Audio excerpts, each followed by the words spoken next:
এই নির্বাচন কমিশন আস্তে আস্তে আমাদের জুতার তলা ক্ষয় হয়ে যাচ্ছে। আপনারা যেভাবে বিভিন্ন সরকারি অফিসে যাচ্ছেন, সেই ক্ষেত্রে এই নির্বাচন কমিশন একটি রাজনৈতিক দলের নিবন্ধন পাওয়ার জন্যই তারা আমাদের জুতোর তলা ক্ষয় করে দিচ্ছে। এখানে কিন্তু আওয়ামী লীগের অনেকগুলো অ্যাসেট রেখে তারা চলে গিয়েছিল।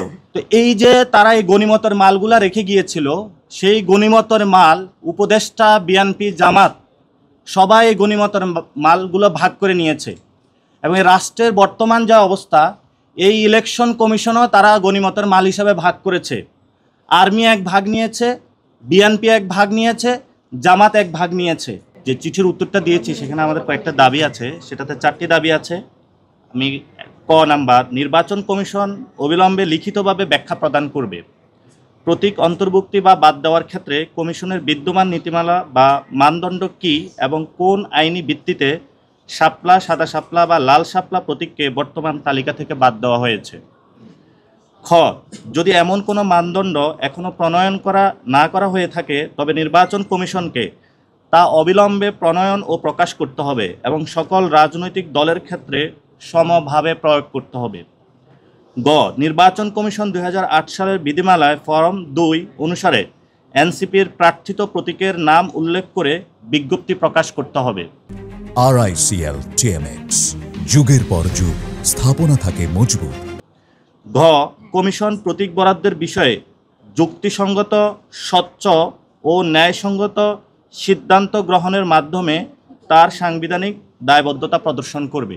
আমরা চিঠিতে আজকে 4টে বিষয় বলেছি, অর্থাৎ টোটাল মোটা দাগে যেটা দাঁড়াচ্ছে, আমরা একটা গাইডলাইন চেয়েছি যে আপনি বলতে পারবেন না এই প্রতীকটা অন্তর্ভুক্ত হবে, ওইটা বাদ যাবে। এটা নির্দিষ্ট একটা প্রসিডিওরের মধ্যে থাকতে হবে, নীতিমালার মধ্যে থাকতে হবে। তারা এই বিষয়ে নেক্সট মিটিংয়ে সিদ্ধান্ত নেবে, এটার মধ্যে দিয়ে আমাদেরকে জানাবে। আর যেটা হয়েছে, এতদিন নির্বাচন কমিশন তাহলে চলছে কিভাবে, সেটা আমাদের হাসনাত আবদুল্লাহ বলেছেন, এটা একটা জঙ্গলীয় কায়দায় চলছে, কোনো রুলস রেগুলেশন নাই। এটা মর্জি মাফিক অনুযায়ী যে এখানে রাজা, তার শাসন, উইদাউট কোনো রুলস রেগুলেশন, কোনো নীতিমালা, কোনো কিছু ছিল না।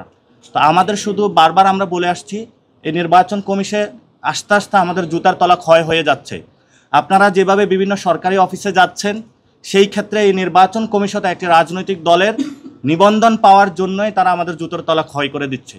তো এই পরিস্থিতির মধ্য দিয়ে আমরা আরও অনেকগুলো সমস্যা, যেখানে আজকে আপনাদের সামনে বলতে চাচ্ছি।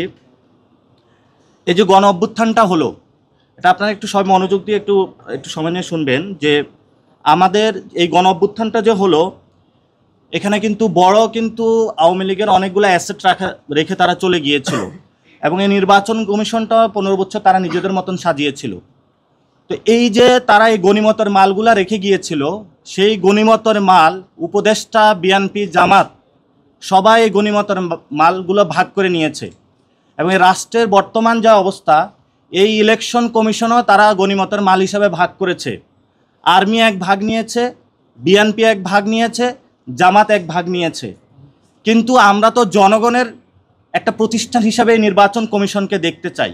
এজন্য আমরা ওনাদেরকে বলেছি যে এটা 3-4 দল বা আর্মির অথবা ডিজিএফআইয়ের একটা আপনি গনিমতের মাল হিসাবে দেখবেন না যে আওয়ামী লীগ রেখে গিয়েছিল পুরা নির্বাচন কমিশন খালি, আপনি রুলস রেগুলেশনের মধ্যে আসতে হবে। দ্বিতীয় একটি বিষয় যে আপনারা জানেন যে ইতিমধ্যেই গুমের ঘটনায় আমাদের দেশপ্রেমিক সেনাবাহিনীকে যারা কলঙ্কিত করার প্রচেষ্টা চালিয়েছিল, তাদেরকে আদালতের পর্যবেক্ষণে এসেছে এবং তাদেরকে সেখানে তারা গৃহবন্দী হয়েছে। কিন্তু গত 15 বছরে সে সকল ব্যক্তির মধ্যে, যেমন জিয়াউল আহসান, আপনাদের নাম জানেন, উনিও এই নির্বাচন কারচুপি থেকে শুরু করে এই প্রতিষ্ঠানটা ধ্বংসের মধ্যে অন্যতম কারিগর ছিল।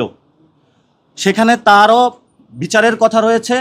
তেমনিভাবে আজকে আমরা বলেছি গত 15 বছরে এখানে যারা নির্বাচন কমিশনে এই সকল কার্যক্রমের সাথে সংশ্লিষ্ট ছিল, তাদেরকে বিচারের আওতায় আনার জন্য। কিন্তু ওনারা আমাদেরকে যে উত্তরটা দিয়েছে, নতুন কোনো রিক্রুটমেন্ট হয় নাই। ফলত ক থেকে কয়ের জায়গায় খ দিয়েছে, খয়ের জায়গায় গ দিয়েছে, ইন্টারচেঞ্জ করেছে। কিন্তু নির্বাচন কমিশন আগের যে পরিস্থিতিতে রয়েছে সেই পরিস্থিতিতে রয়েছে। এই বিষয়গুলো আমরা উল্লেখ করেছি, তাদের নজরে এনেছি।